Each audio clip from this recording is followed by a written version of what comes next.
আসসালামু আলাইকুম গাইস, কেমন আছো সবাই? আশা করি সকলেই ভালো আছো, সুস্থ আছো। তানভীর পিট হাউস চ্যানেলের পক্ষ থেকে তোমাদের সবাইকে স্বাগতম। আমি তুহিন আপনাদের সাথে আছি। বন্ধুরা, অনেক দিন পর ভিডিও করতেছি বন্ধুরা। আজকে দীর্ঘ 4 থেকে 5 দিন পর ফুল ভিডিও দিচ্ছি, বড় ভিডিও দিচ্ছি। সো কেউ কিছু মনে করবে না, সবাই ভিডিও দেখতে থাকুন। আর ভিডিও টাইটেল থাম্বনেল তো বুঝেই গেছেন আজকের ভিডিওটা কী টপিকের। সো মূল বিষয় যাওয়ার আগে যে কথাটি সবসময় বলে থাকি, ভিডিও ভালো লাগলে লাইক কমেন্ট শেয়ার করো। চ্যানেলে নতুন হলে চ্যানেলটি সাবস্ক্রাইব করে এই ভাইটির পাশে থাকো এবং বেল বাটনটি অল করে দিও। বন্ধুরা, আজকে ভিডিও টপিক হচ্ছে বা কন্টেন্ট হচ্ছে, আমি খরগোশ এবং খরগোশের বাচ্চা বিক্রি করব এবং কত বিক্রি করতে পারি তা আপনাদের সাথে শেয়ার করব। এবং আমাদের আঞ্চলিক হাটটা কীরকম তা আপনাদের দেখাবো। সো ফুল ভিডিও দেখতে থাকুন, ভিডিও স্কিপ না করে।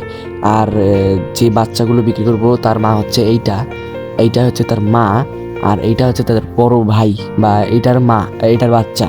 এই সাদা খরগোশটার বাচ্চা হচ্ছে ব্রাউন কালারটা, বুঝতে পারছেন। আমি এই দুটো রেখে দিব, দিয়ে আর ওই বড় মাদিটি আর দুইটা বাচ্চা বিক্রি করব।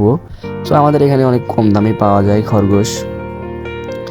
বড় খরগোশ 4 থেকে 500 টাকায় পাওয়া যায়। আর আমার এই খরগোশগুলোর বাচ্চাগুলো অনেক ছোট, তাই মনে হচ্ছে দাম খুব কম হবে। সো দেখা যাক কি হয় হাটে গিয়ে। আর তোমরা ভিডিও স্কিপ না করে ফুল ভিডিও দেখতে থাকুন, আশা করি কিছু বুঝতে পারবেন দাম সম্পর্কে। আমাদের আঞ্চলিক ভাষায় হাটে আমার আঞ্চলিক এলাকায় কীরকম দাম তা আপনাদের দেখাবো। সো বন্ধুরা, আমি কিন্তু এসেছি আমার হাটের মধ্যে, এসে গেছি। ক্যারেটের মধ্যে খরগোশ আছে আর তার উপর খাঁচা রেখে দিয়েছি। এদিকে দেখতে পাচ্ছেন কবুতর, চারপাশে কবুতর। আমাদের আঞ্চলিক হাটে অনেক কবুতর, খরগোশ, বিশাল বড় হাট। আরও সাইডে আরও হাট আছে, গরু ছাগলের হাট। তা আজকে দেখালাম না, অন্যদিন দেখাবো।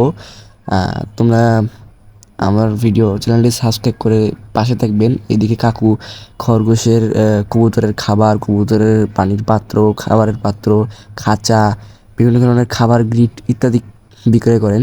সো আমার আঞ্চলিক এলাকা কিন্তু, আমি গাইবান্ধা জেলায় বসবাস করি, গাইবান্ধা জেলার লক্ষ্মীপুর ইউনিয়নে। সো আমি কিন্তু হাটে এসেছি। এই হাটটির নাম হচ্ছে দাঁড়িয়েপুর হাট। আর পাশে দেখতে পাচ্ছেন একজোড়া গিনিপিগ উঠেছে। ভাইকে বললাম, ভাই গিনিপিগের বাচ্চার দাম কত? ভাই বললো 400 টাকা। আর এইদিকে দেখতে পাচ্ছ 3টা খরগোশ উঠেছে, এগুলো দাম জিজ্ঞেস করা হয়নি। আর এই ভাই দেখুন খরগোশ হয়তো বিক্রি করে দিয়েছে, এগুলো শোনা হয়নি কত দাম। আর এইদিকে দেখতে পাচ্ছেন অনেকগুলো খরগোশ এবং খরগোশের বাচ্চা গিনিপিগের বাচ্চা উঠেছে। সো ইতিমধ্যে আমি কিন্তু আমার খরগোশ এবং খরগোশের বাচ্চা বিক্রি করে দিচ্ছি 650 টাকায়। মানে বাচ্চা দুইটা আর বড় খরগোশটা 650 টাকায় বিক্রি করে দিয়েছি।